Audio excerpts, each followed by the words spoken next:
আজকে বড়াপুর সোফা আসবে, এর জন্য বড়াপু খুশিতে সোফার উপরে শুয়ে পড়লো।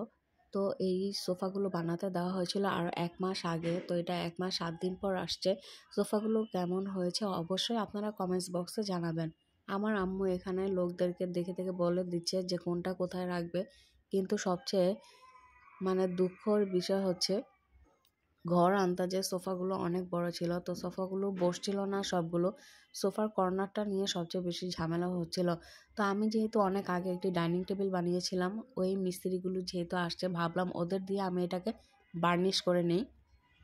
ওরা খুব সুন্দরভাবে এই তো ডাইনিং টেবিলটাকে বার্নিশ করে শুকাতে দিয়েছে অন্য রুমে। তো ওনারা যেহেতু কর্নারটা বসছিল না, তো কর্নারটাকে এখানে বসার ট্রাই করছিল, দেখতেই পাচ্ছেন। এইটা ছিল একটি 6 সেটের সোফার সেট। তো এটার সাথে একটি এই তো গোল টেবিলও আছে। সোফার কালারটা কেমন হয়েছে এবং ডিজাইনটা কেমন হয়েছে, আপনাদের ভালো লেগেছে কিনা অবশ্যই জানাবেন। আপনাদের সাথে একটু ভালো লাগার জিনিসগুলো শেয়ার করে থাকি।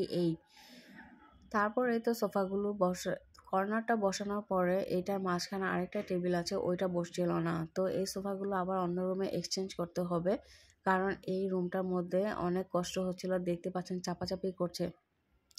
আপু তো এইদিকে খুশিতে পুরো বিছানার সোফার উপরে গদিতে শুয়ে পড়েছে, দেখতেই পাচ্ছেন সে অনেক খুশি হাসছিল। এদিকে আপুর মেয়েও এখানে বসে আছে, ওকে বলছি, ওকে ডাকছি, ও আসছে না। তো সোফাটা অনেক বেশি সুন্দর হয়েছে এবং আমাদের সবার অনেক বেশি পছন্দ হয়েছে। এটা ছিল আমার আম্মুর পছন্দের এবং আমার আম্মুই সব কিছু করেছে, আপুর জন্য অর্ডার দিয়েছে। তো অবশ্যই যদি আপনাদের ভালো লাগে কমেন্টস বক্সে জানাবেন, যদি কেউ বানাতে চান তাও জানাবেন কোথা থেকে বানিয়েছি এবং কিভাবে কত টাকা খরচ হয়েছে অবশ্যই জানাবো। আলহামদুলিল্লাহ।